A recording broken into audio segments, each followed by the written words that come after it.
Well, springtime is all about plants, and I'm actually at the new Al's in Wilsonville, and I'm with Eve. And Eve, we're so excited to be at your new store. Oh, we're so excited to actually be here and have this new store and this new facility that we've revamped and started adding all of our goodies to. It looks so beautiful. And so we do want to talk about kind of like the transition from the winter to spring. And so I'm so sad, I'm embarrassed. This is one of my containers that really needs a lot of help. And so can you help me with that?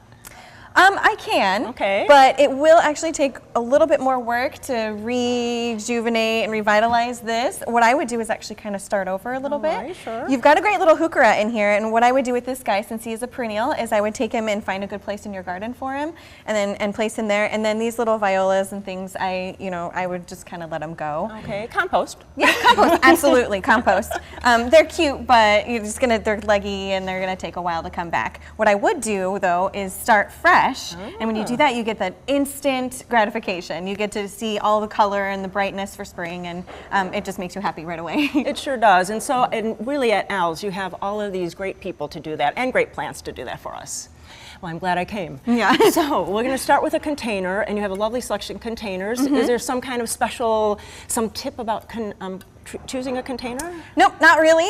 It's whatever you think is prettiest. You know, if it goes with your home, if it's something that you find attractive as far as the shape or anything like that, just go with what you like. All right. And soil, what kind of soil do we use? We use our Al's Organic Preferred. I see some fertilizer over here. Are we going to use that today? Not today. We do have two fertilizers that we use once the pot is established. So we have the water-soluble fertilizer and the slow release, but today we're actually going to start with our transplant fertilizer. Ah, that is a great one. And here it is right here. This is Cindy, Hi, the Cindy. manager of the Wilsonville store. Well, we're so excited for you. Much success. Thank you. We're very excited to be here. And we'll be back another time and we'll visit with you. All right. I'll talk to you then. Great. Thanks, Cindy. All right, so now we got the pot, we got the soil, we got fertilizer, and so now we have plants. Yes. This is the fun part. Yes, and so you chose all these plants. They're not going to fit in here, so there's a lot of choices, but then what were you looking for when you chose all these?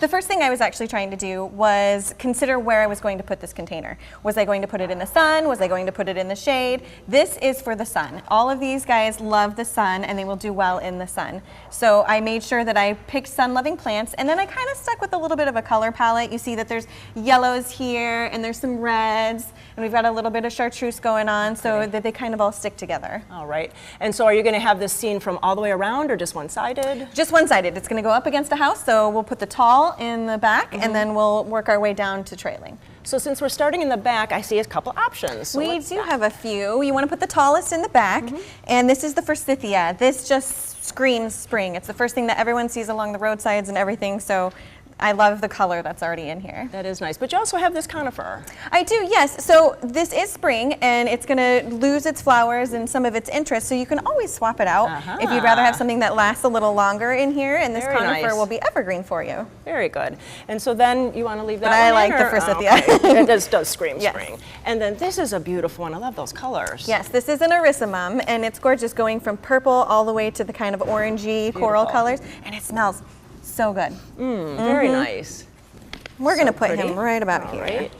Okay, and then there's the next level. We have, oh, here we go. That's really nice. Yes, this is a lemon cypress. Oh, I smell and one that. of the things that attracts me the most to it is not only that it's chartreuse, but it smells good. Everything in here smells good. It so is nice. Smell that one too. I did smell it. I smell the citrus of it. Excellent. Well, there's two more here. Which one do you want? You know, the flax is gorgeous, but I'm going to take this heuchera because it's beautiful. going to complement these yellows up here.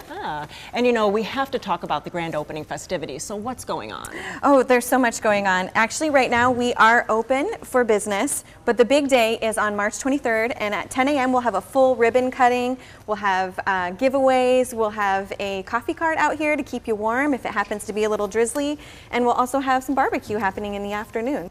Eve, this came out so beautiful. So do you have people that can help us with these? Oh, absolutely. And as a matter of fact, April 6th, we are actually having our DIY container days. So you can come on down, we'll have plants all picked out for you, and we'll help people build their own container. Oh my gosh. You know, there's always something going on at Al's. And so if you have any other questions, you can go to Al's website or go to gardentime.tv. We'll click you over to their website and get all that information. Eve, thanks so much. Thank you, and we'll see you on Thursday. All right.